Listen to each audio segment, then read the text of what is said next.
Kawhi Leonard is turning back the clock and showing the entire NBA who he really is. Over the past couple of years, Kawhi Leonard has been getting horrible PR. From like scandal to him not playing to people calling him injury prone, he has not had the best reputation, and that's been amplified by him losing in the playoffs or not even being able to play in the playoffs because he's injured. And this start of the season looked like more of the same. He was coming out, he was sluggish, he was slow, but in these past 5 games, he looks like prime Kawhi Leonard. Obviously, his defense is not of when he was on the Spurs, right? That's not going to be him anymore. He's dealt with a bunch of injuries. He won't even be himself on the Raptors. But what Kawhi can do for you is shoot 80% true shooting while scoring 50 points per game. Over the past 5 games, he's averaging 40 points per game, 8 rebounds, and a couple of assists tacked on top of that.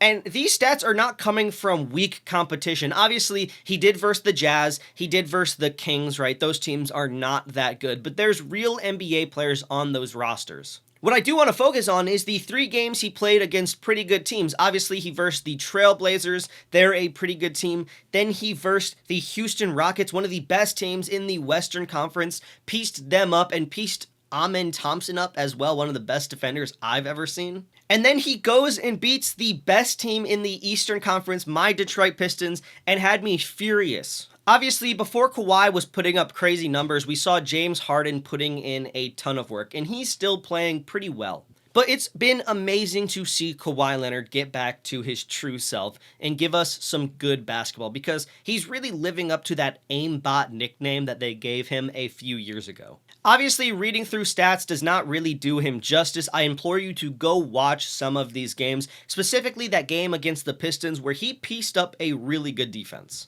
Because in that game, he shot 65% from the field and 50% from 3 on 10 attempts, 5 out of 10 3-points. And he had 5 steals and 3 blocks. I mean, it was a monster game, and I found myself rooting for him even though I love the Pistons. Because it's just amazing to see a player like Kawhi get back to who we know he is. But obviously, it's not just Kawhi on this team, so what really has changed for the Clippers? Because a few weeks ago, I was saying a bunch of bad stuff about the Clippers. I was telling you guys not to watch them, and now I'm paying attention. So what's changed? Well, honestly, not that much. Obviously, they haven't added any new pieces. They got rid of Chris Paul, which I still don't really agree with.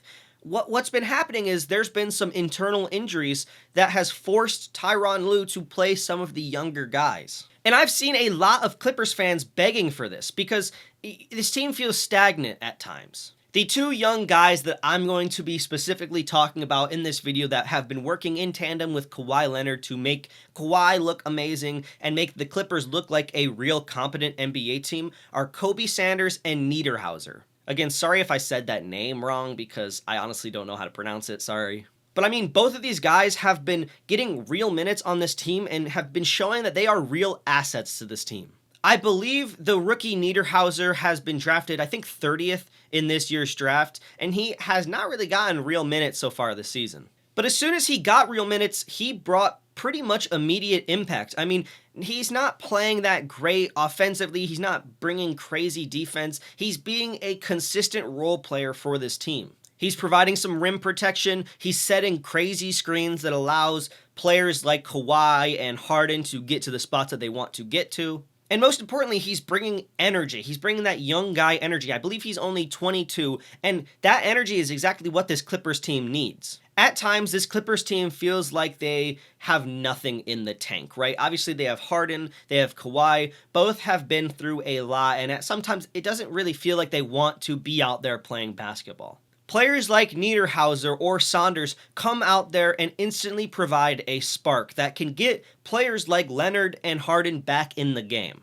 Saunders, again, also has provided energy, but he's also provided shooting to this team. He's hitting the open threes that are generated by great players like Harden and Leonard, which is just needed on this team. Honestly, one of the most important things, though, that I've noticed from the games that I've watched of the Clippers is his crazy confidence. A lot of players like him tend to not have the confidence that Sanders plays with, right? They go out, they know their ability, but they don't want to mess with the offense. They don't want to take control of it. especially somebody who was drafted in the second round. But Sanders is not like that. Once he gets the ball, he's not afraid to shoot it. He's not afraid to dribble into contact. I mean, sometimes that turns into 5 turnovers like in the OKC game, but that's fine. He's learning, and the Clippers have really nothing to lose by playing him, because if he turns out to be a real asset to this team, they can keep him and keep winning, or they can trade him for a piece that might help this team contend for something more. Obviously, I don't think that this team can really win anything, but that's not what I'm here to talk about. I'm here to talk about how this Clippers team is a fun watch. It doesn't really matter to me or to Clippers fans, at least it shouldn't, the fact that they aren't going to win a championship with this roster. What really matters is this team has something to build on. This season looked like a season from hell, honestly. It looked like a disaster. It looked like they were going to give up that pick to OKC. And if these players turn into a solid backup center, a solid bench guard, they have something to build around. Maybe this offseason they can get some people around the edges who will fix some of the flaws of this team and actually make a real push for the playoffs next year.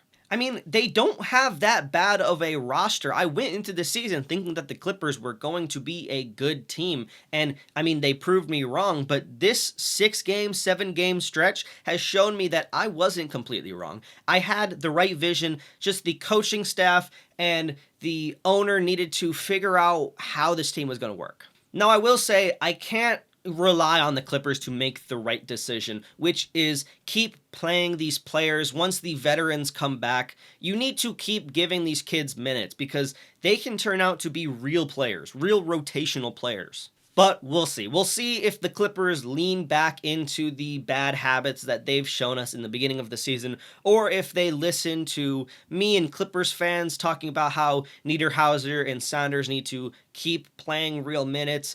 They make Kawhi Leonard look better. They make Harden look better and everything. So, weirdly enough, I'm excited to watch Clippers basketball. Thank you to, I think his name is Joseph Prime, for commenting on my Trae Young video, telling me to talk about this because I wasn't really that tuned in. Obviously, I watched the Clippers against the Pistons because that's my favorite team, and I watched him give us 55, so that sucked. But once I dove into the other games, the game against the Rockets, I watched the game against the Jazz and the Trailblazers, I really fell in love with how this team plays, and if they can just keep it up, at least it will be a fun watch for the rest of the season. If you enjoyed this video, please like and subscribe. I'm trying to post more often. I think I'm going to start banking videos because obviously I work full-time, so I don't have a lot of time to make videos when things happen. Thanks for watching, love you guys, and peace.